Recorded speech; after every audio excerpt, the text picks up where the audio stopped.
So what's going on, guys? It's Captain America. Hope you guys are well, and thank you so much for coming onto this channel.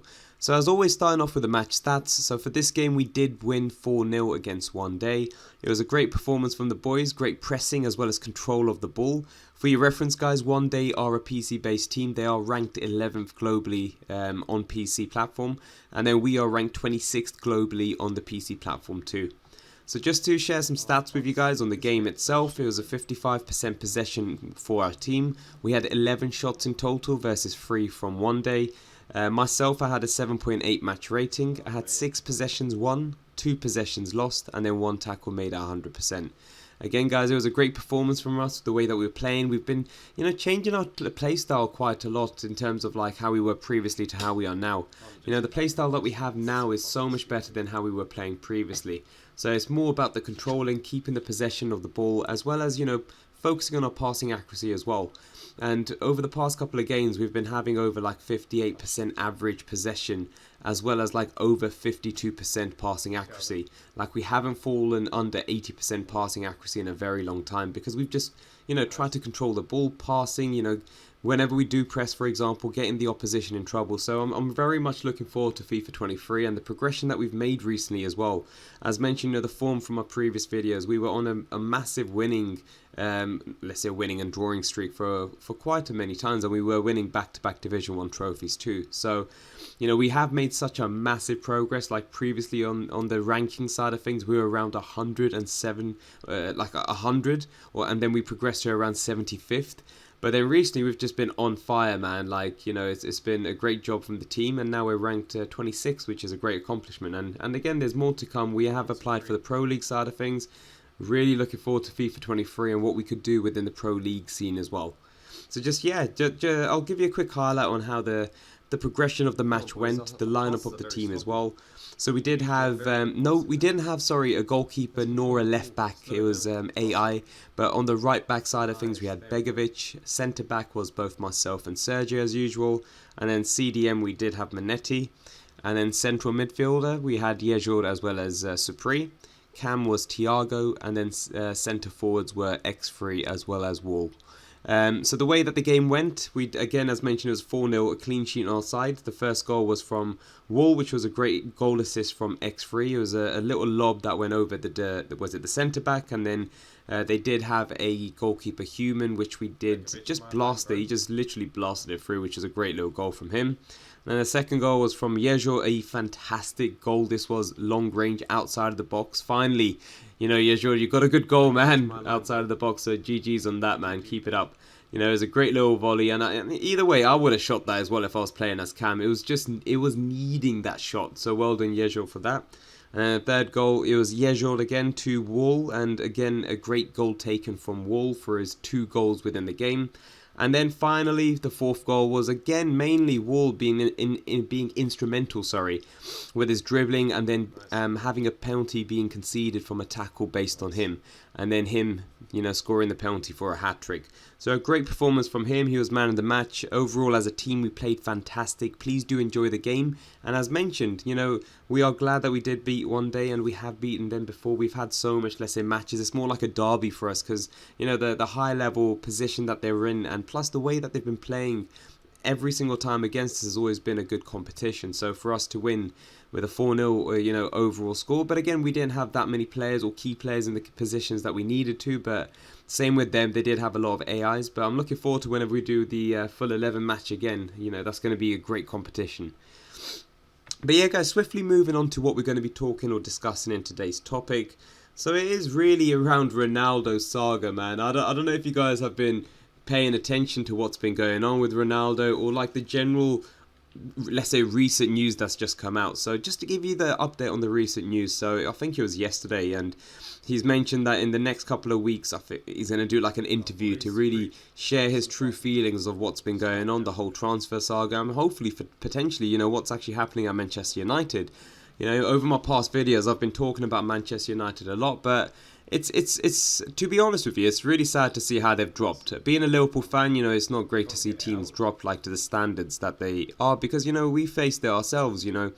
We had Roy Hodgson, who was absolutely crap for Liverpool. You know, the signings that he made weren't great. He bought Konchesky on the left back, and man couldn't even play for us. Yes, he was fantastic at West Ham, Konchesky, and he did score that great cross, or I don't know, goal. It was a weird one that went through Reina at that time, but again, you know, we did have that moment in time where Liverpool weren't great, man. We had awful owners.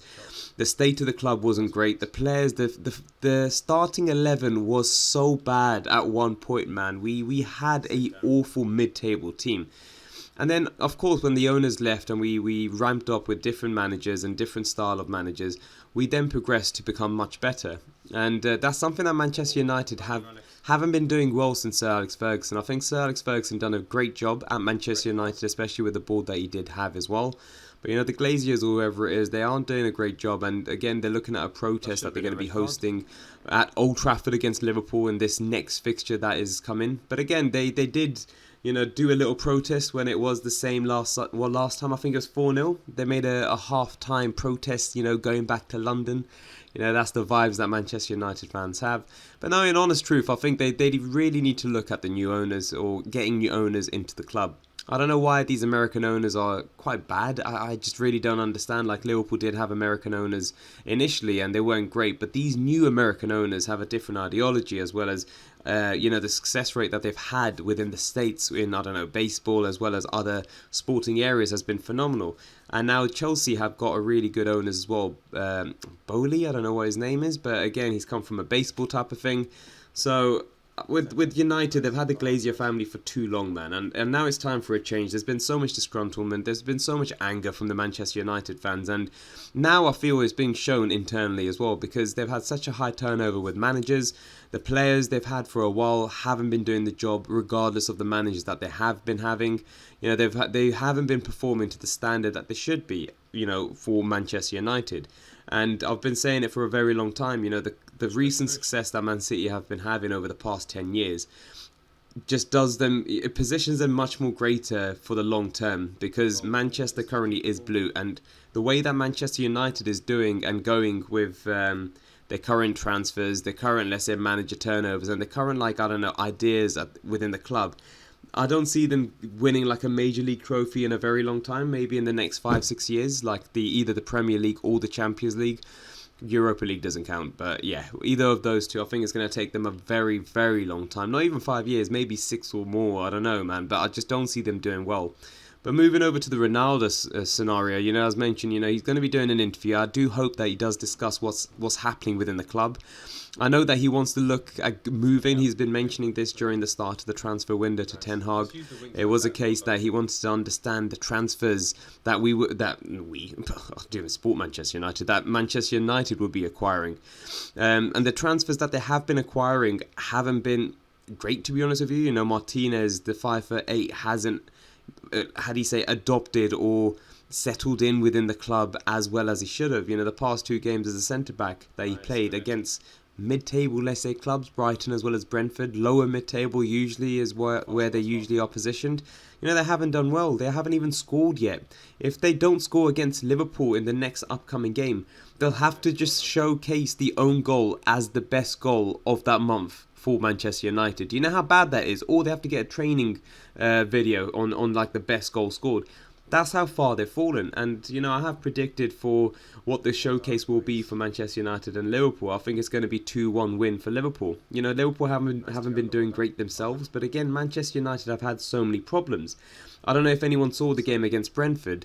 They were in pure shambles. Ronaldo was playing regardless. Like, I think he done something for the first goal, but then again, De Gea should have saved that shot. And, you know, he did put his hand up that, look, it was his mistake, but you know, with the whole Ronaldo side of things, regardless if they keep him or lose him, United are in a very bad state overall. And they've been rumoured for, like, old players. Like, I don't understand that side of things for United. I don't know who's controlling the transfers, if the ownership is with Ten Hag or if it's with, I don't know, someone else. But they're not doing a great job. They were looking at Arnautovic, who's, unfortunately, he's gone past his peak. And he got another 1 or 2 years best. And then you also got Casemiro, who unfortunately, again, is a great player, but he's gone past his peak. And it's one of those ones where United really need to start looking at ways of looking at the fundamentals, and that's what Arsenal have done. Okay, Wenger left, and they of course had a very high turnover as well with the managers. Okay, Manchester United are in the same boat. They've had a high turnover with the managers, and it's been, I think, a case where Manchester United have had the longer run in terms of being poor. But Arsenal, if you look over what Arteta has been doing over the past couple of years, and the trust that the board have been giving Arsenal, or Arteta in general, has been phenomenal. He's got one of the most youthful teams in the league. He's been doing very well in the pre-season, and that's now shown in the Premier League as well. The adoption of the youth is going to carry for many years if he has a fixated first team lineup, and that's what we've seen with the likes of Liverpool, for example, as well as Man City having like the same kind of format or the same type of lineup for a couple of years now. And with Arsenal now, I do see this being like a fixated team. They're not going to make many, let's say, transfers over the next couple of seasons. Liverpool rarely do that as well. But like Arsenal, they've got such a good depth now within their teams. Zinchenko could play where Tierney is, and they could vice versa. Same with the midfield position. Same with the right back. When Tomiyasu comes back, Saliba doesn't need to be right back anymore. They've got so much like depth within their team. And that's what something United don't have. And, Ronaldo's great in terms of saying and voicing his opinion, but we all see that. He wants to move. He wants to go to a Champions League club that is smashing, how do you say, like his competition comparison or, versus Messi. It's a case where he still wants to be as competitive as possible. Messi is younger than Ronaldo, and Ronaldo is, I think, leading on the total goals within the Champions League or something like that. But with Messi doing okay now and, rejuvenating his form over the past couple of games in the French league. Again, the French league is Farmers League, so it's guaranteed that he's going to be scoring many goals within the Champions League. They've got a very strong side, PSG do, and they've got a very good boss now too. So maybe let's see what happens with Messi. I think he might be going on and scoring some really good goals, as well as like being like even like going for Golden Boot as well within the French league. So that'll be really interesting. But again, Ronaldo, 37, 38 years old, very competitive still. He's got the physique of a bloody like mid 20-year-old. Like, this man still has game time with him, and we've seen the like of Ibrahimovic being the same. He's around 41, 42, and he still is playing in the high level. So I understand where Ronaldo is, and of course he doesn't see United competing against the top teams now in the Premier League, plus like other teams, mid-table teams that are now coming up as well. You've got the likes of West Ham that have been doing well. Leicester might turn it around this year. Same with Wolves with the signings that these guys have been making. So Manchester United really need to up the game, man. They really do. But again, I'm glad that things are happening to United like this, because they said it will never happen. And of course, all their memes during pre-season, that they're back. They've won the Bangkok Cup, which is again in line with the Audi Cup that Spursies have won. But regardless, I do see Ronaldo, I don't know, maybe moving across to Chelsea for a year. Chelsea are looking for a striker, and a striker position where they've lost Werner as well as Lukaku. Yes, they've got Havertz, but he's not really a striker. He's more like a cam, or even like more like a cam. That's his optimal position, man, behind the striker. And you got Sterling as well as Ziyech. But again, I just don't understand why Chelsea's main focus hasn't been a striker. And the most, for the next 1 or 2 seasons at the most, he would be a really good fit, especially around Champions League football as well.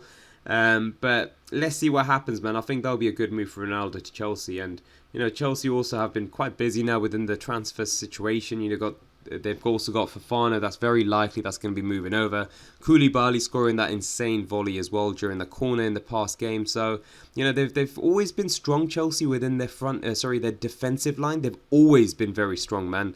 But striking-wise, as mentioned in my previous video, since the likes of Drogba as well as Diego Costa, they haven't really had many strikers. So I don't know if Ronaldo will change that. I don't know, juju magic that they have within the Chelsea number 9 spot, or if he's going to, let's say, rejuvenate Chelsea's lineup, and maybe, they have acquired that Aston Villa youthful player that's going to be insane, and he's an English national as well. I don't know how to say his name, but it starts with C. But he is a very good youthful player, so that is going to be hopefully someone that they can rely on in the future, because again, we saw with the likes of Abraham, he left Chelsea and he's done fantastic for Roma.